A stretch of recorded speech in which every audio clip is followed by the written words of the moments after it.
Hello, whistleblowers everywhere. Today I'm going to do a tune breakdown of a beautiful slow air. It's quite an unusual slow air in the fact that it starts off in the minor key, but it also kind of mutates into a major key. So even though the key signature is kind of given in D, it's based in what's known as an A mixolydian. So if we were playing the scale of A, starting on this A going up to this A,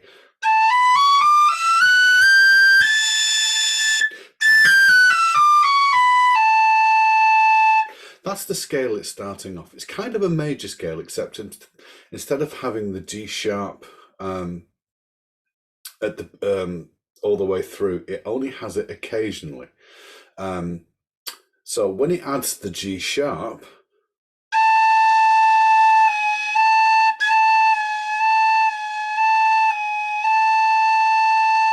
then it turns it into a true major scale.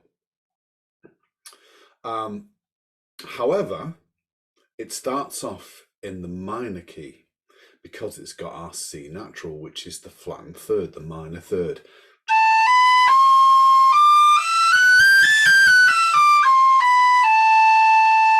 But it's not a true minor scale because we've got our F sharp in it as well. So it's actually the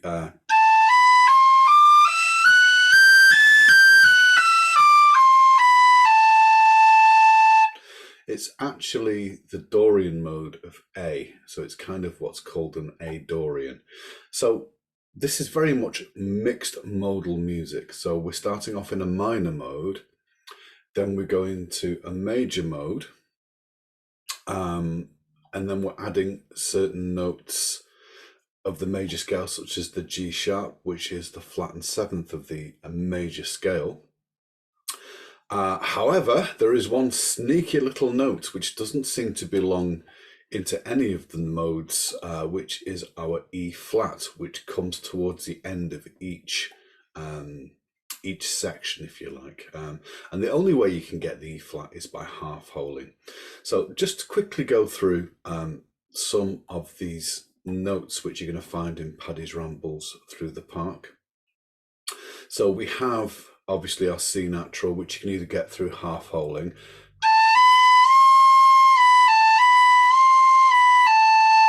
Now I get a very nice C natural on my Western whistle. This is a whistle made for me by Simon Styles from Western Whistles. It's made out of a beautiful olive wood. You can see the figuring. Yeah, it's got some beautiful figuring on this. And it gets a beautiful C natural just with the two fingers. Beautifully in tune. So you can either half hole the C natural, you can finger it like that, or if you've got more one of the sort of synth type whistles, you have to be careful with the C natural because it doesn't like the two fingering. So what I tend to use is this fingering. So it's like a forked C. So I've got open, 2, 3, 4, open 5 and 6. So it's called a forked fingering for the C natural. Now you will also have to ease off the breath if you're playing a synth whistle or a Kalani Wilds. Not sure about Lears. I think Lears are quite happy with that fingering. But if you find that two fingering for C natural is sharp, then try adding these two fingers. And even if that's sharp still, then just ease a little bit off the pressure, the blowing pressure, to sort of get it into tune. On faster tunes, it's not so much of an issue because you're not really hearing the note long enough. But on this piece, we do have long held C natural. So if it's sharp, it's going to sound not very good. So do try really hard to get your C naturals in tune. So the G sharp in this tune, now I get a very nice G sharp by cross fingering.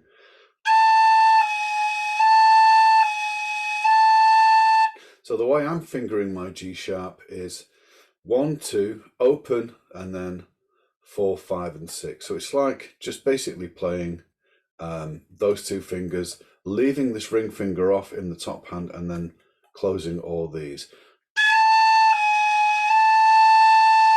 Now that might not apply on all your whistles, so if you're struggling to get the G sharp like that, then you will have to half hole it, which will take a bit of practice, but you can do it.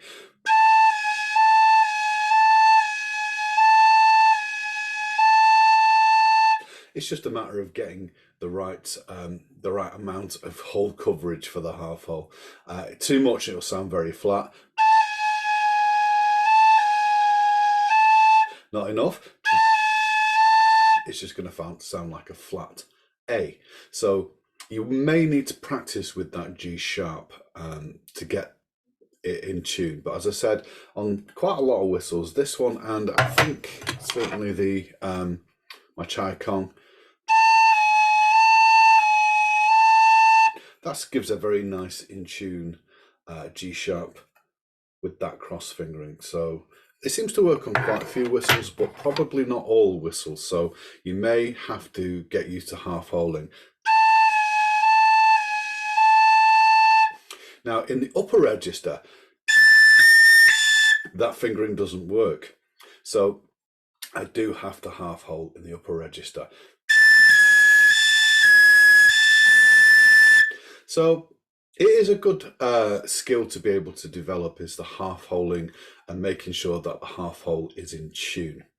So the other weird and wonderful note is D sharp or E flat. And there isn't a cross fingering for that, unfortunately, so we just have to half hole.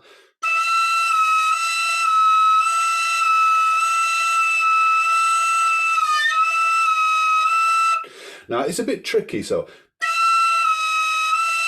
the way I do it is I don't use the tip,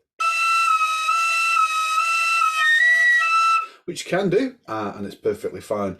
I tend to just shade with the kind of middle joint of my ring finger on my bottom hand.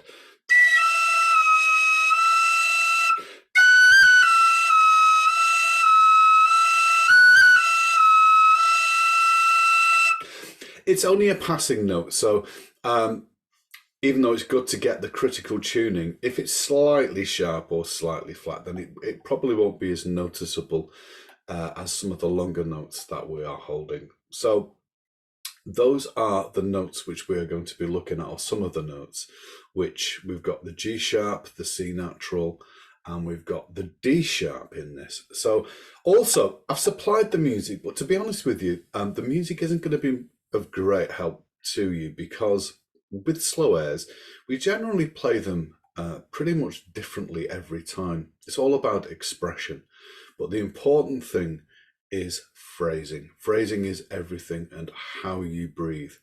So when we move on to look at the tune in the next part, we're going to be talking a lot about phrasing and about breathing and about getting the breath and the phrasing combined. You have to be able to use your breath and your phrasing to combine together to form almost like one instrument. So your breathing has to become part of the music.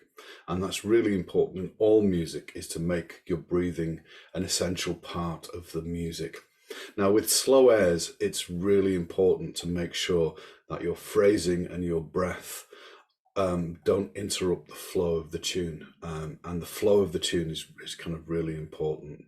So just bear those things in mind when we work through this. I will, as I said, I will supply the music, but the rhythm as it's written, you can throw that completely out the window. Ignore the rhythm, because if you played it as written in 3/4, it would sound ludicrous. Even though it's got a kind of lilt to it, it isn't in any kind of discernible time signature. You can throw the time signatures out of the window. Slow airs, they don't abide to the rules of dance music or most other music, to be honest with you. It's an expressive form, a way to express, and there's no right or wrong way to play it. My only thing that I would say is the right way to do it is to make sure that you don't play it too quickly and don't rush through it. Yeah, it's a way to express emotion. So that's our introduction to Paddy's Rambles Through the Park. It's got a really interesting backstory. this tune. It was apparently the composer who I'm not sure who the composer was, but the composer was taking a shortcut once after a late night, walking through a field or a park, as it was known as, and he was followed by a wailing banshee, which is very appropriate at this time of year because we're coming up to Halloween. And apparently the wailing banshee sang him or gave him this tune. And in the morning when he woke up, he was able to remember the tune, and that's where it came from. So it's got otherworldly connections, this tune. So anyway, it's a nice little backstory to it. Paddy's Rambles Through the Park. So let's have a look at the A part first. So it's kind of in A, B, and C. Yeah, so the C part really is a continuation of part of the B part. Yeah. Okay, so we're going to start on the A. Now, what's written is semiquavers or 16th notes, and that is just not how it's played. So we play the opening phrase.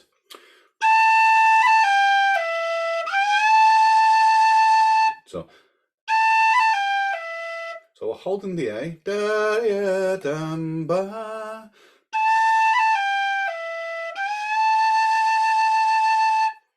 So what I'm doing to get on the A in that long held note is I'm sliding up from a G to the A. So, and I'm adding some finger vibrato. So the finger vibrato, I'm using these two fingers, which gives it, for me, a nice kind of subtle vibrato.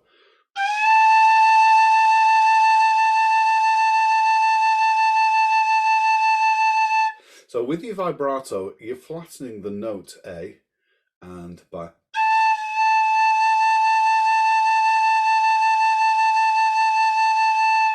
try and keep it rhythmic, almost like a vocal vibrato, yeah?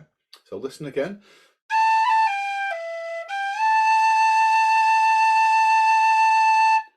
And that's our first opening phrase. If you want a wider vibrato, then you can just close your, use your whole bottom hand if you want.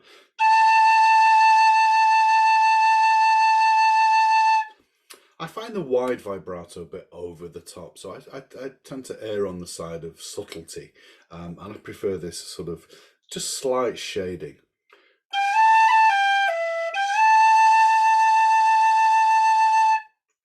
So that's our first part of the phrase, and then I'm going to go.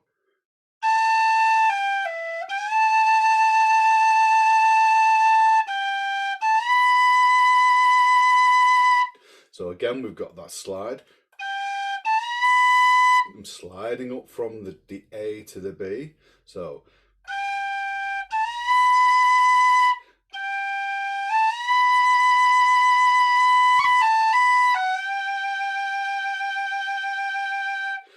there I've got a little melodic ornament. Now, in many tunes, including slow airs, the ornamentation here is not like dance music, where the cuts and the taps are not meant to be, the notes aren't meant to be sounded. On melodic ornamentation, the notes are, and we don't want to rush them too quickly. So we want to get this nice.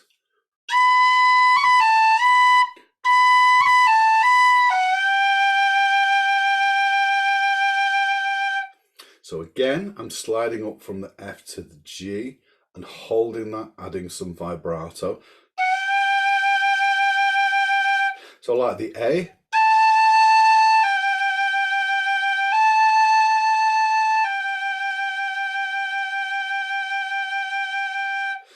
As I said, do make it rhythmic, yeah? It doesn't have to be in strict time, but when practicing the vibrato, try and make it suit the piece of music, yeah? So keep it nice, almost like a vocal vibrato. So that's our first phrase, and we really want to try and get that first phrase in one long breath. So let me play the first phrase for you again.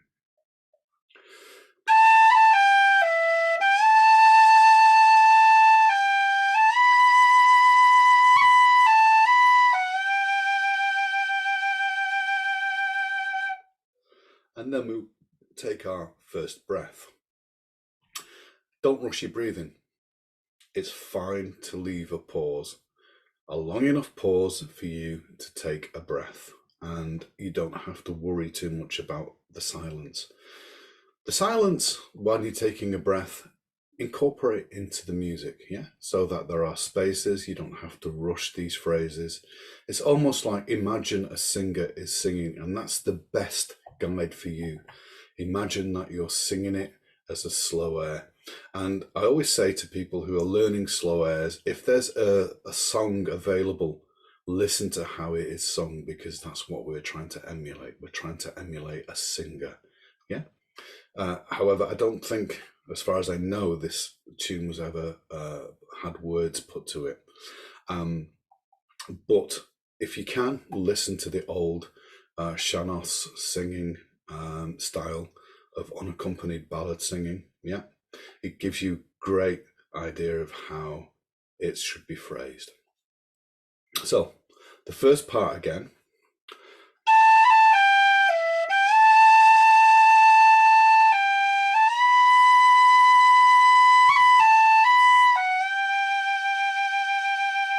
So I'm going B, C sharp, B, A, B on that section.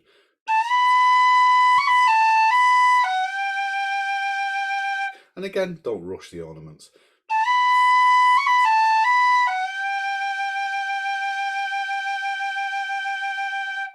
Take a breath. Then we'll move through our second part. And again, we've got that melodic ornament.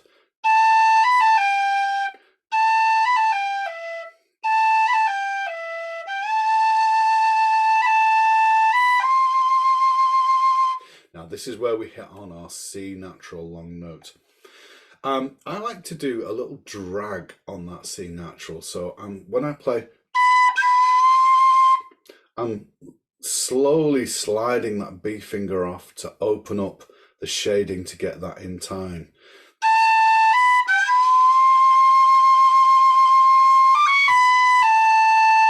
Yeah.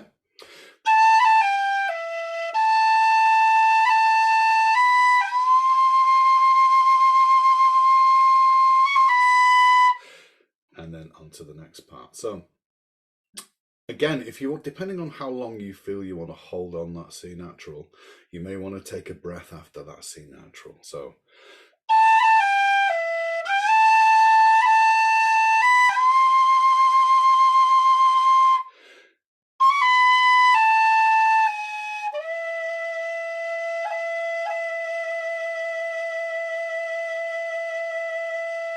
and to get the vibrato on the E, I'm just shading with this bottom finger here, with this D finger.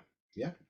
So again, depending on how long you want to hold the C natural, you may want to take a breath after that and make it into a shorter phrase, but I prefer to play it through all the way. So the second phrase.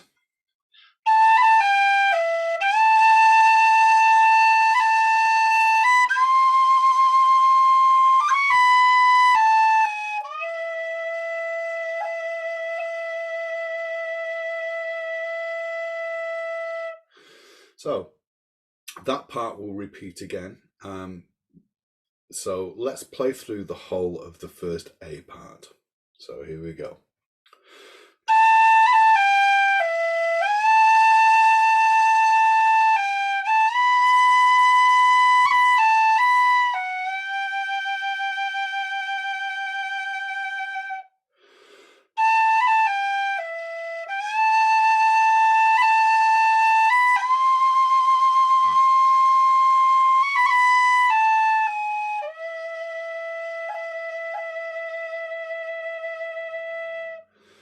So that G sharp in there, again, you can half hold it or you can use this fingering.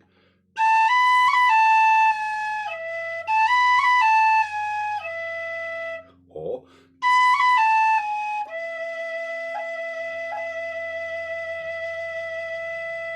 then we repeat again.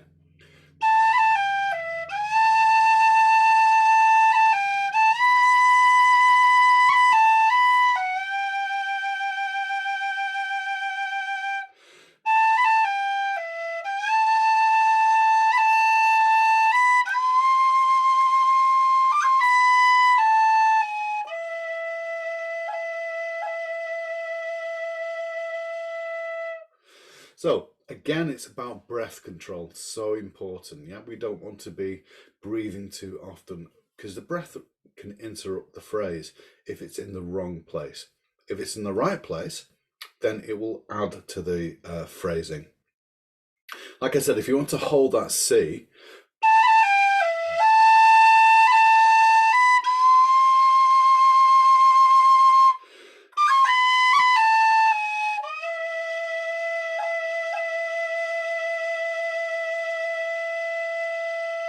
then you're breaking it into two smaller parts, but I do prefer that it's played in that one long phrase. So it's all about getting you breathing together. All right, so that's kind of the A part. This is the next is the sort of the second A part, if you like.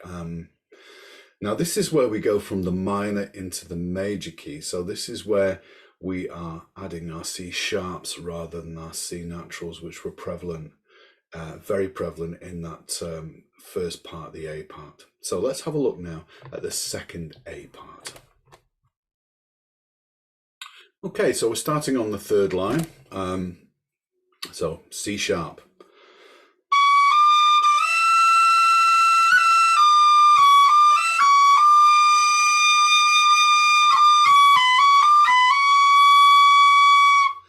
Okay, so again, you may want to break this section into shorter phrases. What I like to try and do is get to the B at the beginning of the fourth line. So I'd play it like this.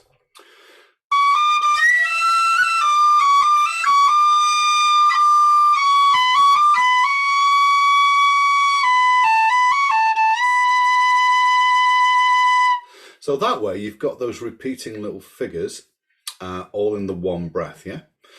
So it is better to try and get to that long note. So let's try that again.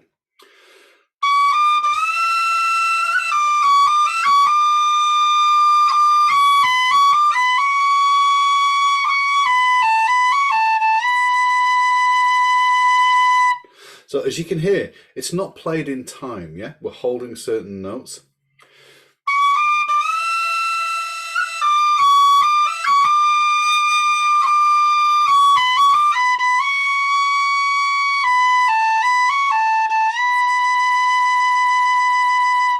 And that B is the resting note where we're going to really bring out the vibrato and the tonal colour.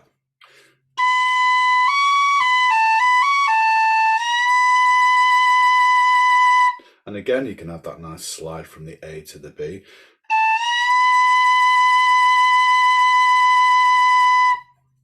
So let's try that phrase again. So beginning of the third line.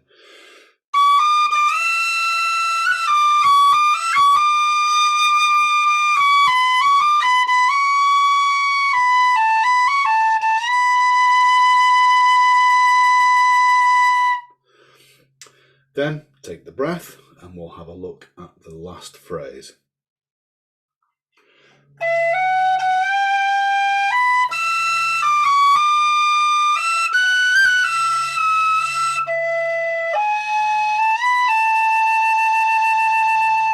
That's where we have the D sharp, yeah?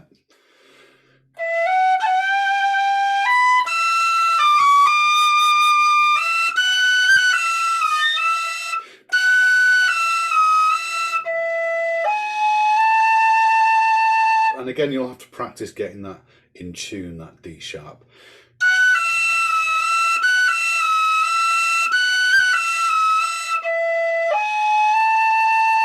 So I use some of those little melodic ornaments, yeah?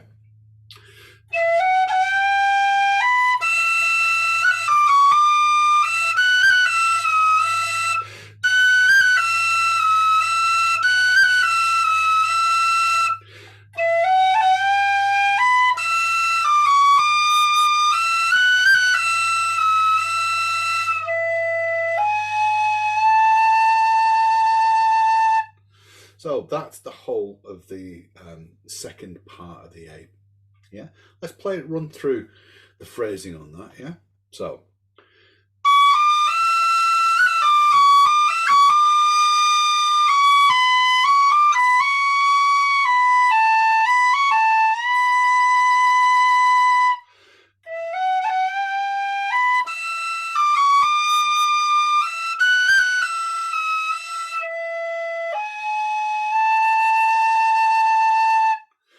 and that's your A2 part. So let's put the A1 and A2 together. So you play the first half of the A twice, and then we play the second part just the once. So here we go.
There you go. That's the first A1 and A2.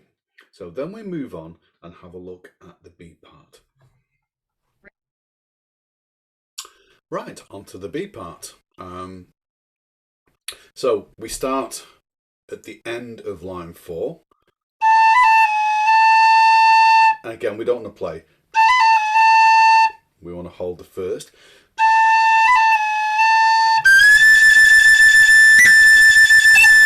So I'm really bringing out those high A's. And again, scooping up from the G to slide up to the A.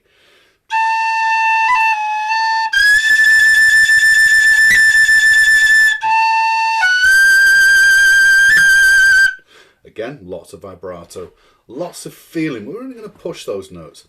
So I would do those two as one phrase, the high notes. We're expending more air. We are pushing the volume, so we want to really bring out those high notes. Going to take more air. Going to need to breathe. So.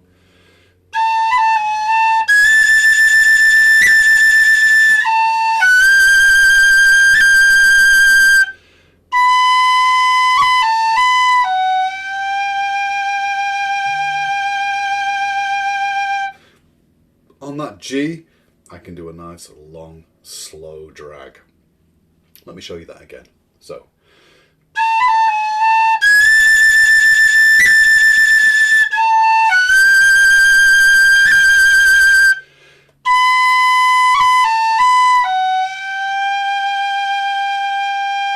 So slow drag.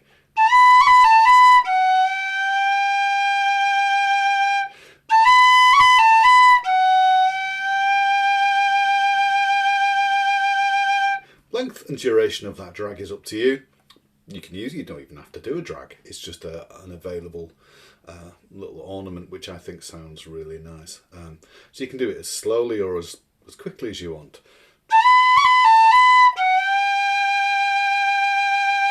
So that was quicker and slower.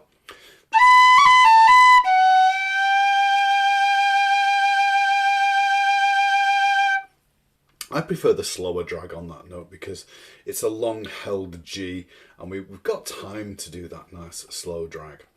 So let's put that whole phrase together. So we're breaking it in two halves. We're doing the high notes in one. We're going to take a breath and then really make that last phrase or last half of the phrase, really make that as leisurely as you need to. Yeah.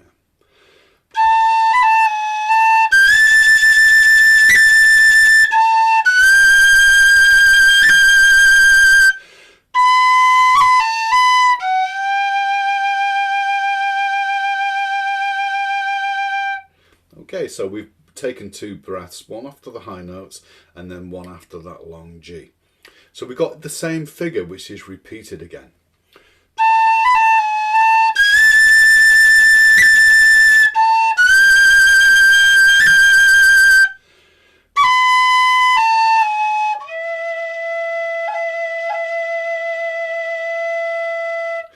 then we've got that G sharp.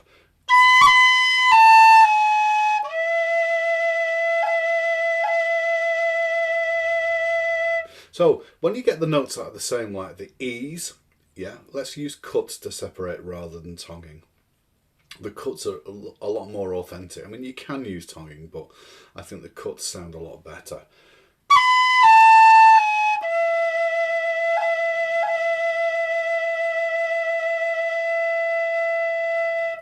Okay, so we're going to do the whole of that B section.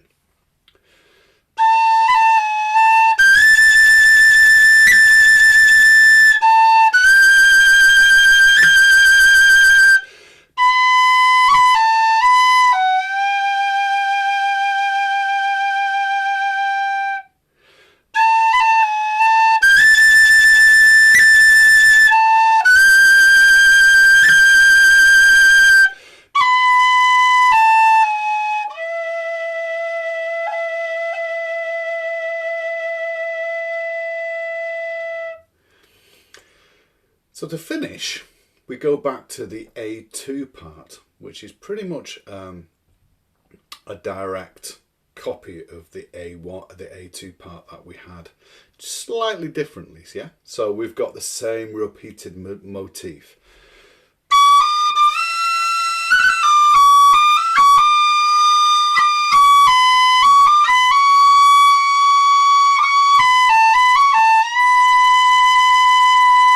And again, we want to try and get that in one long phrase. So.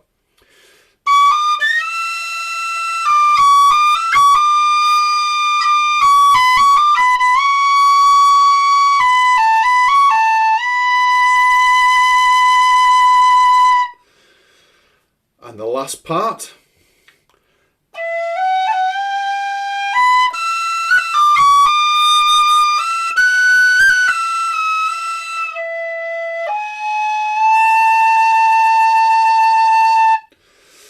Now, I have heard versions where they repeat that B part, and that's the kind of version which I do, yeah? So I play the whole lot again. So we've got...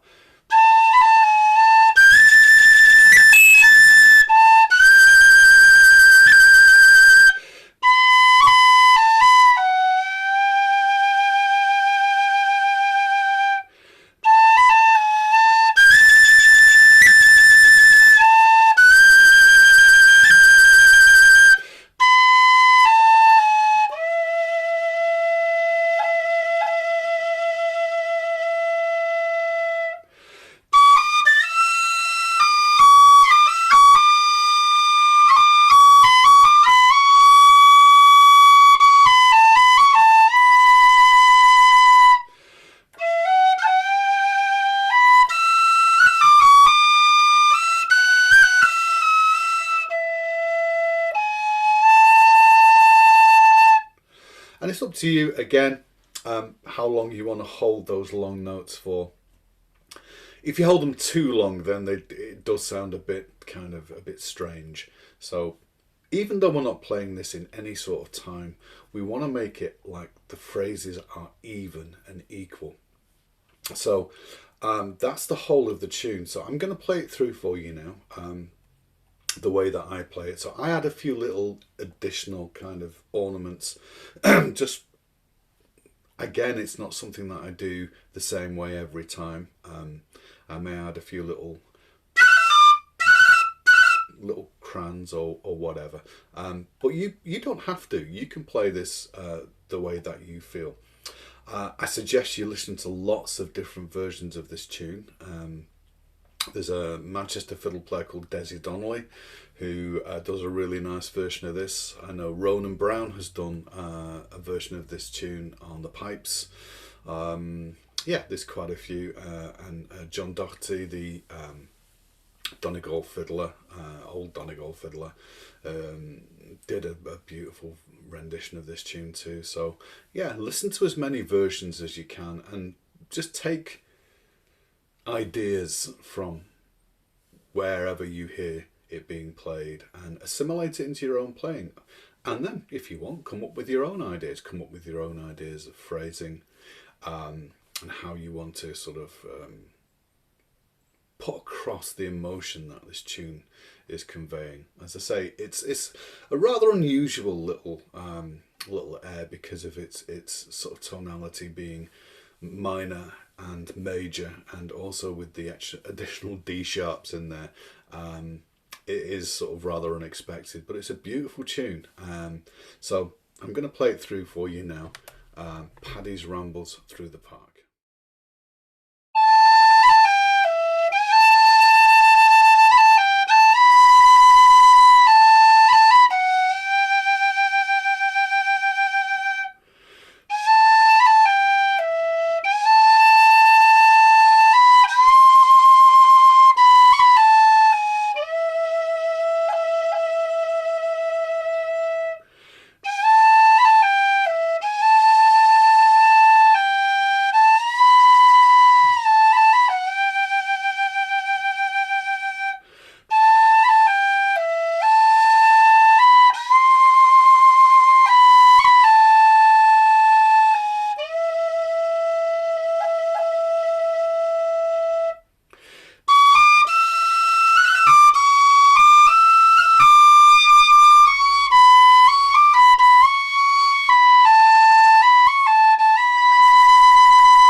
That's about it, folks, for our tune breakdown on Paddy's Rambles Through the Park.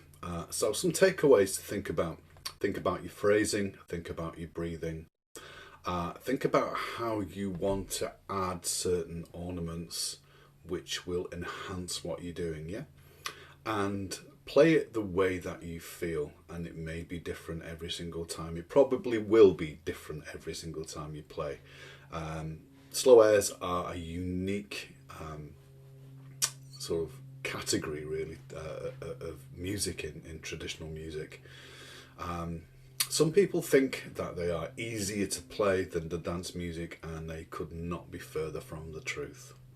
To play a slow air well, you have to have your breathing down, you have to have your control, your finger vibrato, your phrasing. It's not an easy option by any stretch of the imagination. Because the tunes are slower doesn't make them easier. And there's an awful lot to unpack in the playing of slow airs. And certainly that's when I'm teaching tunes, I never start off with slow airs because there's just too much to know about and to understand about. Slow air players, especially if you're playing an air of a song, you should always listen to how the singers phrase and try and emulate what they're doing with your instrument.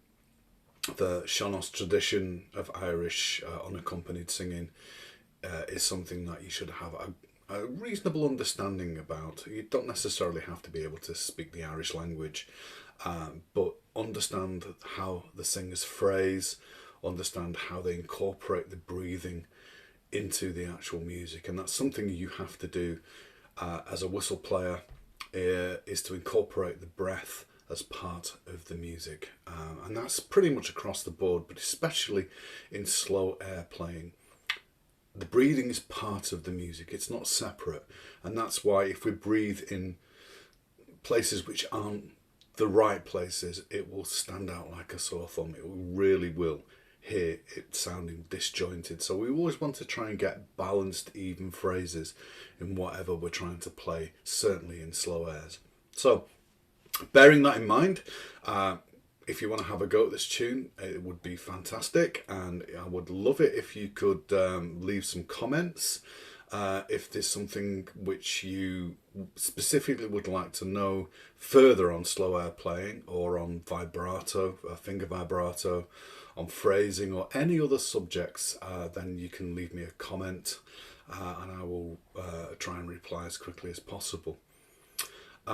Yeah, and the other thing, if you could see your way to subscribing to the Whistleblowers YouTube channel, that would be brilliant. The more subscribers I get, the more time I can spend on producing these videos and doing the tutorials and tune breakdowns, etc.